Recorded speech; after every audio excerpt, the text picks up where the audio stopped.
goddamn radio.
Smokestack, goddamn radio.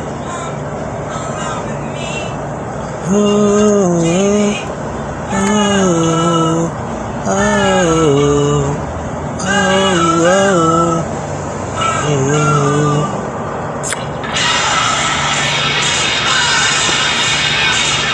turn off that goddamn smokestack. Get on track, goddamn radio.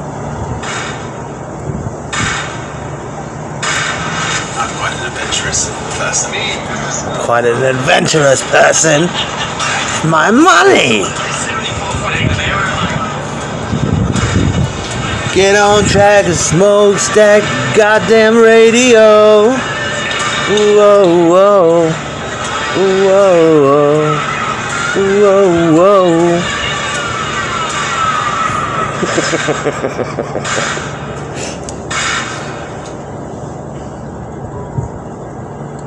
Stop updating me, motherfucker. I don't care what you've been doing. Ocean size for all you Asians. Not me, bro. I get that good pussy. This is my Mealabot. This is on my Mealabot fuck list.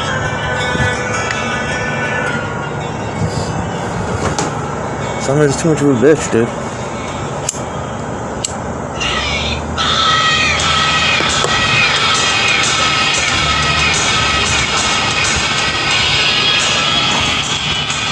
Do I have to talk all the time? Is this good enough?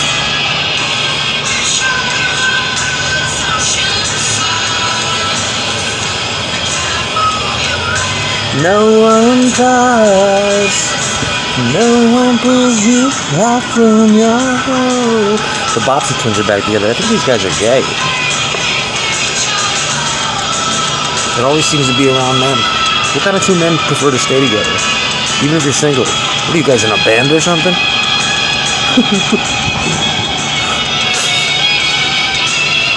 Too much time. You guys are connecting with Cigar Boy. You guys are getting too close. We gotta break it up. We gotta stop to be broken with one false blow.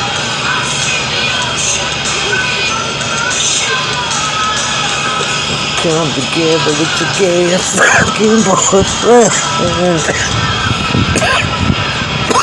Then he's being repressed.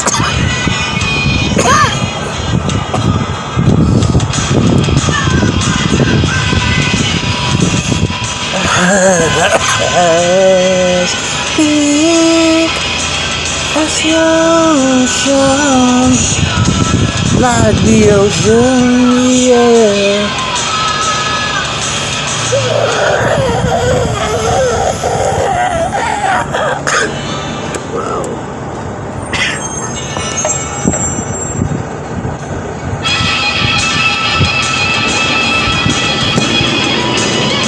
Dave Navarro playing so fucking good on this goddamn scale. Wow. Wow. It's the garbage truck. So you telling me to smell like garbage?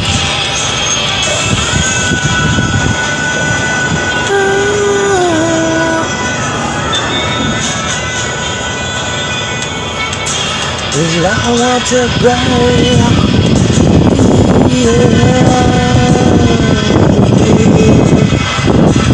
It's the ocean, like the ocean, yeah. So deep, you tell me that it's up in the sky, in the sky, I want to be more like that white black man. Lord talking man, all that shit. No talking man, all action. I like to entertain myself.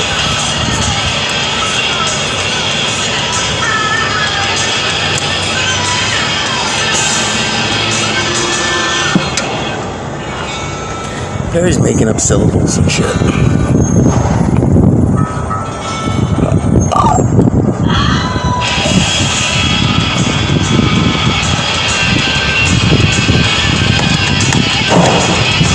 Oh, that's really taking it up now.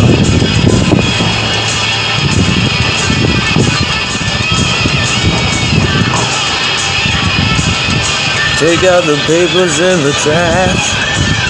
You don't get no spending cash. You don't shovel that kitchen floor.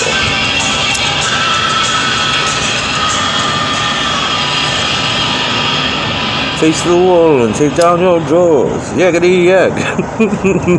Prison rape. That's what I'm saying, dude.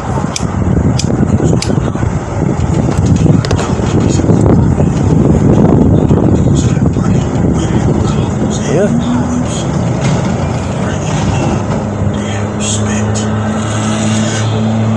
Respect is given where it's gotten, sir. No. I'm number one, motherfucker.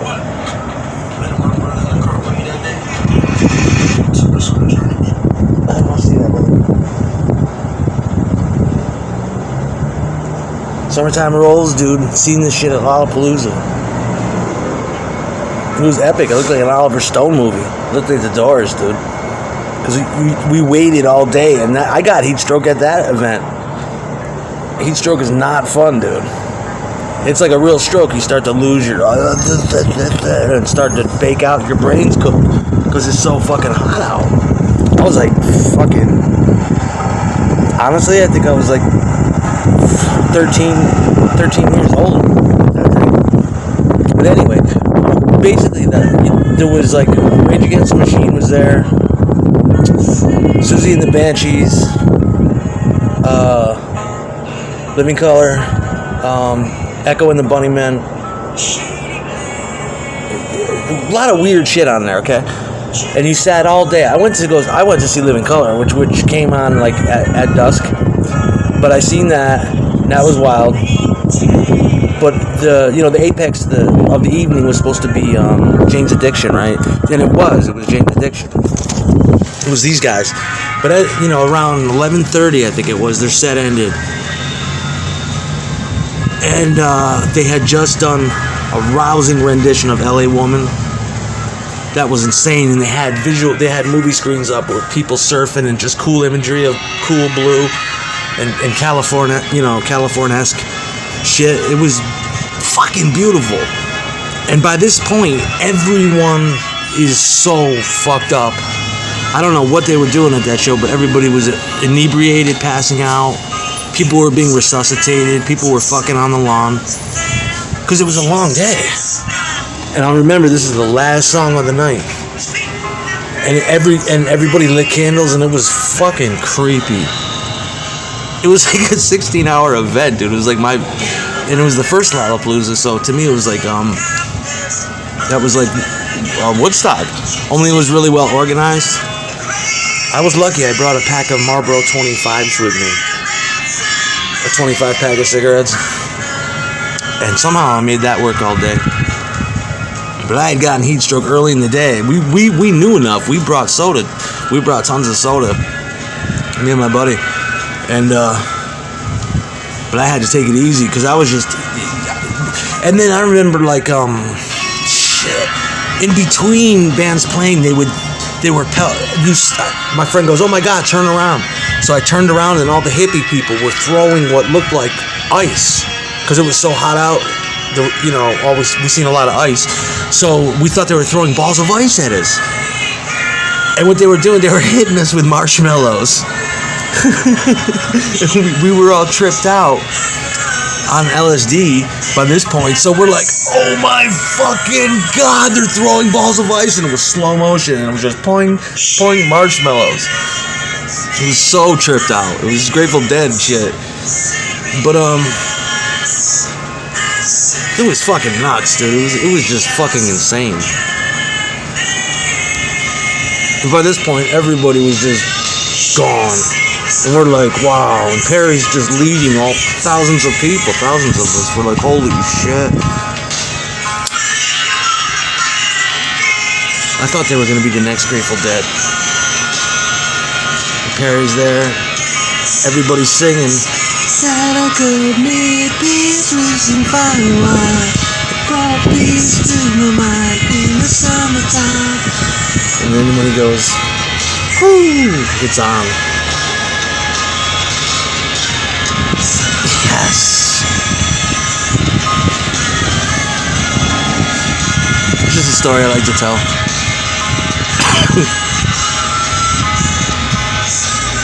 Because I see my shows like fucking, like they were my gigs. Because I have to file them in the same place mentally. Other than that, I mean, it's gotta be an extravaganza. I don't go to concerts willy-nilly either. I don't enjoy that. I'm just like you. I'm like a normal person. I'm not a concert goer or into that shit. The ones I go to are like that.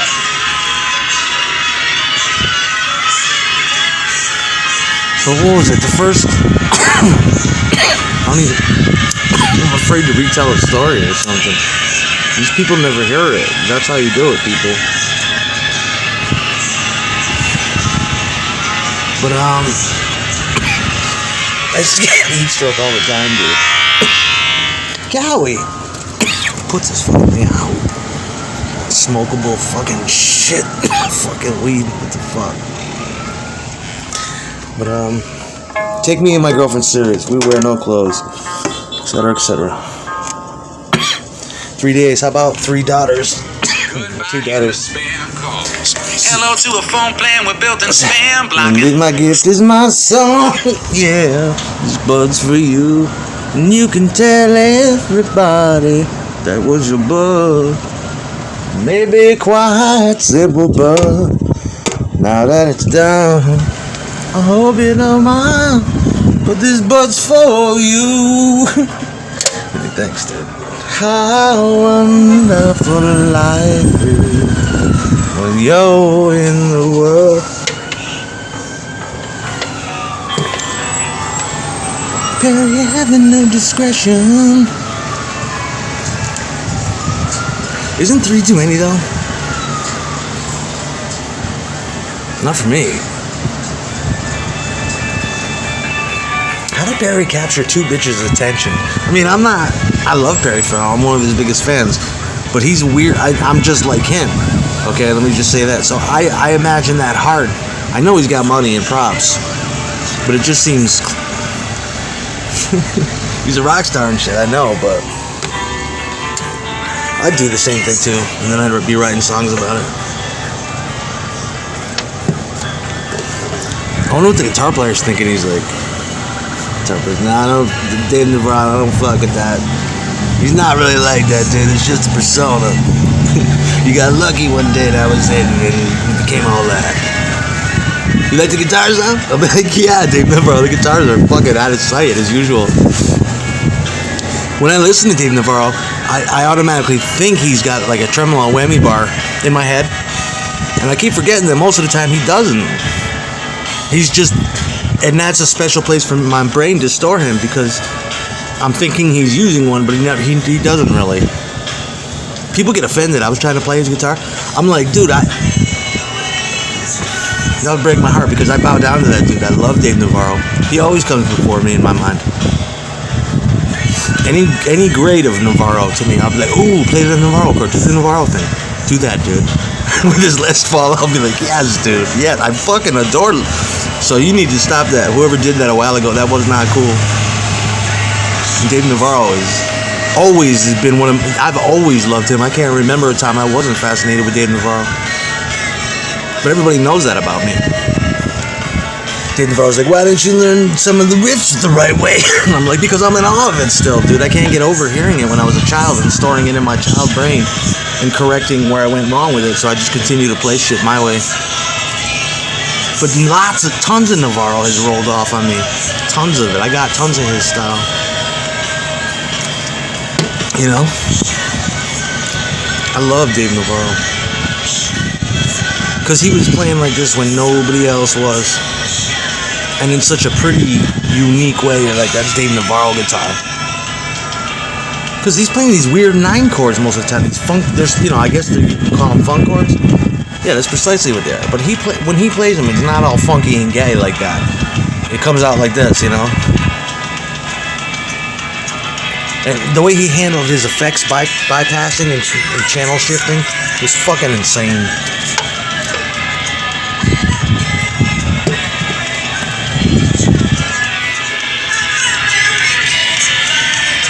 Somebody wants to know my favorite effect of all time. I got the answer, but it's not technically an effect. It would be what Dolby C sounds like uncoded, or DBX noise reduction. My friend, I used to have a 4-track, and it was called a Vestax, and it had pan potting, but pan potting is routing to your left ear or right. Okay, right, left for you. And so you'd record, say, one track, which was drums, right? That's your track 1. Track 2, you put the bass, and you do that, and you put the guitar. Okay, now you got your 4 tracks, which is drum, bass, guitar, and vocals, which you did do eventually. We did that. But if you want to separate them in the stereo chain, like put one left or put one right, you had to literally take a flathead screwdriver and go down like this inside the machine and adjust. It was fucking weird. It had no noise reduction. It had like Dolby A or something that was totally unremarkable, that didn't help a damn. And then I joined that band Doom, and my friend, the guitar player guy that I was playing with, because now I was playing with another guitar player, and I was playing with him. He had this Yamaha 4-track, and it had a built-in EQ, and it had DBX noise reduction, which I used it for the noise. So what it was basically was a compressor limiter, a Dolby type DBX compressor, 20-to-1 ratio. And when you take it off, it sounds like early Beatles BBC because it's so much compression. So you would record with Dolby encoding, play it back with Dolby DBX off, and it would automatically compress everything. And things sounded so much harder. If you breathed, it would pick it up from the mic. It's fucking insane. But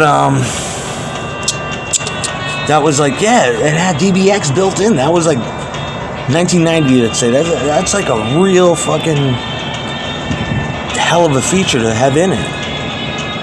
But then, you know, that's what it was, just an obsession with compressors. You couldn't monitor it with the compression and what it did. You had to wait for the playback.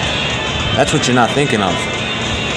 So you couldn't monitor. You would have to literally wait for the playback so you could listen to it, stop, play, and then unencode. And then you'd hear it. So think of that process. You know, that's how long it took to do shit back then.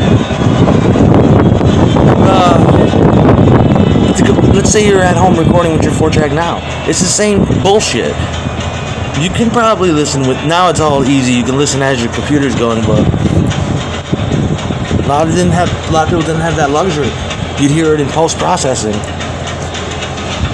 Like you go to the studio and everything sounds like fucking bullshit, right? Somehow, you know.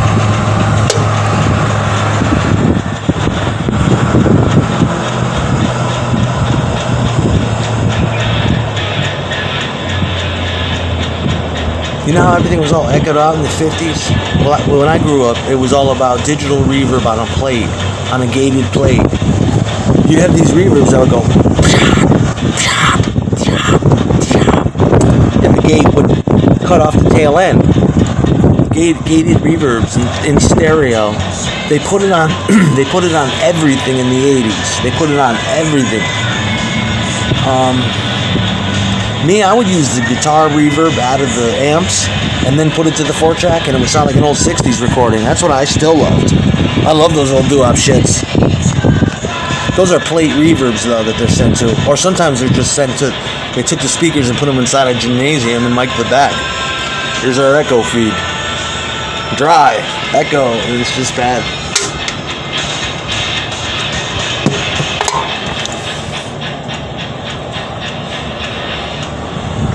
Oh, chewy head, my chewy head. What you doing, little chewy head, baby? Whoa, Mr. Chewy fucking head, chewy head.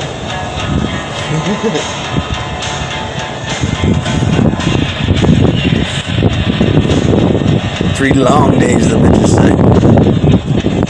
2 days, it was quite a fucking thing with Perry and a goddamn bench. No, I love Perry.